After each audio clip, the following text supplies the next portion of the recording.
ಸ್ನೇಹಿತರೆ ನಮಸ್ಕಾರ. ವಿದ್ಯಾರ್ಥಿಗಳ ಭವಿಷ್ಯಕ್ಕಾಗಿ ಸರ್ಕಾರದ ಹೊಸ ಕ್ರಮಗಳು. ಮೋದಿಯವರು ಈಗ ತಾನೇ ಒಂದು ವಿಡಿಯೋವನ್ನು ಬಿಟ್ಟಿದ್ದಾರೆ, ನಮ್ಮ ಯೂಟ್ಯೂಬ್ನಲ್ಲಿ ಲಭ್ಯವಿದೆ, ದಯವಿಟ್ಟು ಎಲ್ಲರೂ ನೋಡಿ. ಅವರು ಏನು ಹೇಳಿದ್ದಾರೆ ಅನ್ನೋದು ನಾನು ಸಮರೈಸ್ ಮಾಡ್ತೀನಿ, ನಂತರ ವಿಡಿಯೋ ಪ್ಲೇ ಆಗುತ್ತೆ.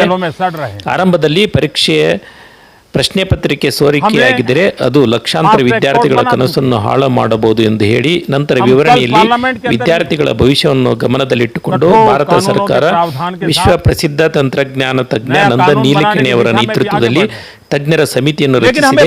ಈ ಸಮಿತಿಯ ಕೆಲಸ ಪರೀಕ್ಷಾ ವ್ಯವಸ್ಥೆಯನ್ನು ಇನ್ನಷ್ಟು ಸುರಕ್ಷಿತ, ಪಾರದರ್ಶಕ ಮತ್ತು ವಿಶ್ವಾಸಾರ್ಹವಾಗಿರಿಸಲು ಮಾರ್ಗ ಸೂಚಿಸುವುದು. ಸರ್ಕಾರದ ಪ್ರಕಾರ ವಿದ್ಯಾರ್ಥಿಗಳ ಭವಿಷ್ಯದೊಂದಿಗೆ ಆಟ ಆಡಿದವರ ವಿರುದ್ಧ ಈಗಾಗಲೇ ಕಠಿಣ ಕ್ರಮ ಕೈಗೊಳ್ಳಲಾಗಿದೆ ಹಾಗೂ ಅನಗತ್ಯವಾದ ಕಡೆ ಹೊಸ ಕಾನೂನು ಮತ್ತು ಸುಧಾರಣೆಗಳನ್ನು ತರಲಾಗುತ್ತಿದೆ. ಈ ತಜ್ಞರ ಸಮಿತಿ ವರದಿಯನ್ನು ಆಧರಿಸಿ ಮುಂದಿನ ಪರೀಕ್ಷೆಗಳಲ್ಲಿ ಭದ್ರತೆ, ಪಾರದರ್ಶಕತೆ ಮತ್ತು ವಿದ್ಯಾರ್ಥಿಗಳಿಗೆ ನ್ಯಾಯ ಒದಗಿಸುವ ನಿಟ್ಟಿನಲ್ಲಿ ಸರ್ಕಾರ ಕ್ರಮ ಕೈಗೊಳ್ಳಲಿದೆ. ನಿಮ್ಮ ಅಭಿಪ್ರಾಯವೇನು? ಇಂಥ ಕ್ರಮಗಳು ಪರೀಕ್ಷಾ ಅಕ್ರಮಗಳನ್ನು ತಡೆಯಲು ಸಾಕಾಗುತ್ತವೆ? ವಿಡಿಯೋ ಇಷ್ಟವಾದರೆ ಲೈಕ್ ಮಾಡಿ, ಶೇರ್ ಮಾಡಿ ಮತ್ತು ನ್ಯೂಸ್ ಇನ್ಫೋ ಮಾಸ್ಟರ್ ಚಾನಲ್ ಅನ್ನು ಸಬ್ಸ್ಕ್ರೈಬ್ ಮಾಡಿ. Thank you. ಹಾಗೆ ಮೋದಿ ಅವರ ವಿಡಿಯೋ ಪ್ಲೇ